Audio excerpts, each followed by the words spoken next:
almost everybody is an egalitarian.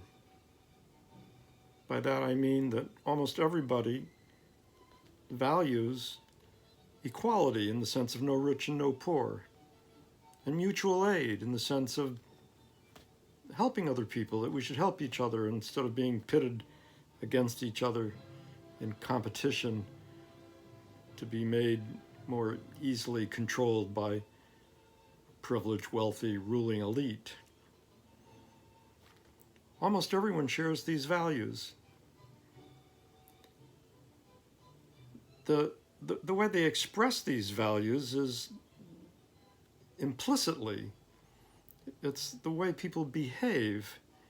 In the small corner of the world where people have any real control, which is typically the very small personal sphere, with the people that they interact with in that personal sphere, how do people behave?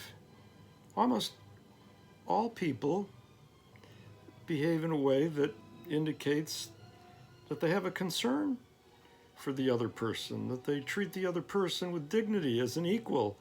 They don't try to dominate the other person, treat the other person like dirt, the way the upper class treats ordinary people. And if these positive values of equality and mutual aid, concern for one another, were to shape all of society, well, that would be the egalitarian revolution that we need, that I'm advocating. But people with these positive values very seldom express them explicitly in a way that's visible to other people. In my neighborhood, I've discovered that when I stand in public places and I ask people to sign a statement, random people in front of grocery stores and drugstores and on the sidewalk and residential streets, and I ask people to sign a statement that says that our larger goal, we the undersigned, and says our larger goal is removing the rich from power to have real, not fake democracy with no rich and no poor. 9 out of 10 people sign it. They read it, and the main question they say after they read it is, where do I sign? And I've collected 1,021 signatures this way in my little neighborhood of Allston Brighton, which is a part of Boston. It only has about 60,000, maybe 66,000 people in it, and I've collected more than 1,000 signatures easily with this egalitarian revolutionary statement. Random people in public places.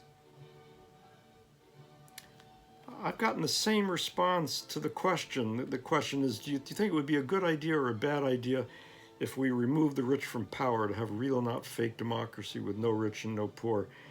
I've asked this question to random people, and 90% say it's a good or a great idea. This is true in 5 neighborhoods of Boston. There's a video of me doing it in the article I post underneath this video. It has a link to it. I've just mentioned the 1,000 signatures, 1,021 to be exact, that I got in my little neighborhood of Allston Brighton. I and others have asked this question to people in rural New Hampshire, where they listen to Rush Limbaugh and not NPR. Same thing. Most people say it's a good or a great idea to have this egalitarian revolution.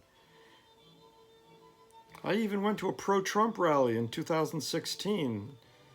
Hundreds of people, all white, almost all wearing the red Trump Make America Great hat.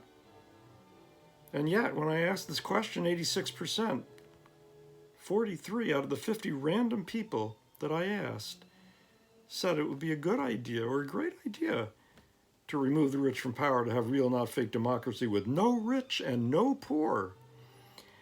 And I was offering them a button, this button that has exactly those words on it. And those 43 out of 50 people all happily took the button when I offered it to them, and many of them pinned the button right on their shirt right at the time. This was a pro-Trump rally.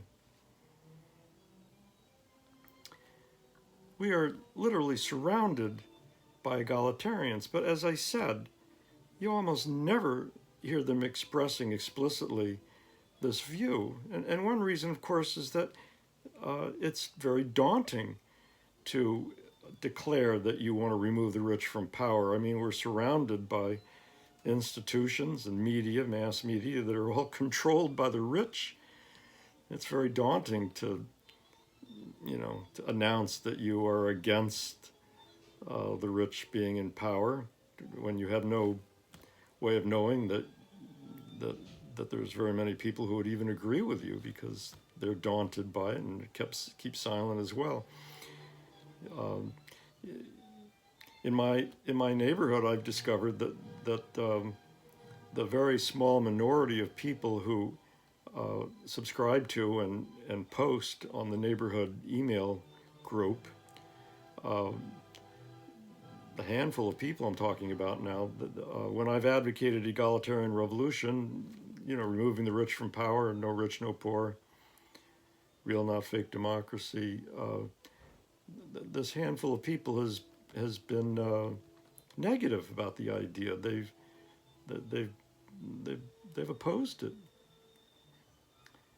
and it would be a big mistake, though, to think that because the people who defend the status quo and who accept the legitimacy of class inequality and the fact that the rich have the real power, and who may only advocate at most for small reforms that they think the rich, can be persuaded to grant, if we're nice and polite and friendly with the rich and never challenge their power. These people dominate the neighborhood email group. These are the kind of people who create organizations and lead organizations. So we don't ever see egalitarian aspirations expressed on email groups or as formal statements of organizations. And it would be a big mistake, though, to conclude from this that the egalitarians are the minority. No, they're very, very silent, and they don't yet have the confidence in the superiority of their values and the superiority of their numbers to start creating the organizations and to have the determination to remove the rich from power and shape society by their values. That's the task of revolutionaries, is to help people gain that confidence, help the vast majority of people gain that confidence. It's a big task. I'm not saying it's simple or easy. I've been working, trying to figure out how to do it, trial and error over many years. But the first step to having success is at least to understand what the task is. The task is not to try to somehow persuade most people to think that that egalitarian values are the right values, to persuade them to do a 180 and stop having bad values and start having good values. This is the Marxist leftist understanding. It's just totally wrong, totally wrong. And, the Marxists are constantly writing about how bad people are. They're racist and homophobic and bigoted and selfish and complicit and sheeple, and it goes on and on and on. Marxists have utter contempt for ordinary people. They think that there can't be a good society until Marxist social engineering completely changes people from being bad into being good. This is Che Guevara's famous saying that you can't have socialism until you have a new socialist man, a new socialist woman, because the people are today no good. That's why Marxism is so totally anti-democratic. They don't want ordinary people to have a real say. They think ordinary people have the wrong values. They're dehumanized by capitalism, and should absolutely not be in charge. Well, the egalitarian revolution is about putting people as they are today in charge so that they can shape society by the values that people have today. So let's keep that in mind. Please take a look at the articles I posted below, and if you like these YouTube videos I'm making, please subscribe to my YouTube channel. Thank you.